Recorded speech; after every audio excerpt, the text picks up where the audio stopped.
Hi everyone, in front of me I've got Infinix Note 12 Pro, and let me share with you how to reset up preferences on this device.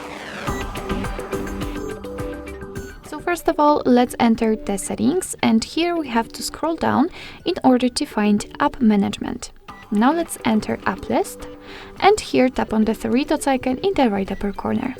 As you can see here, we've got the option Reset Up Preferences, so the option we're looking for, and after tapping on it, your device will inform you what kind of things it will reset.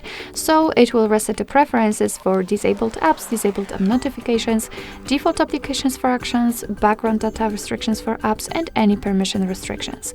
What's more, no worries, you won't lose any app data, so simply tap on Reset Apps, and basically that's all.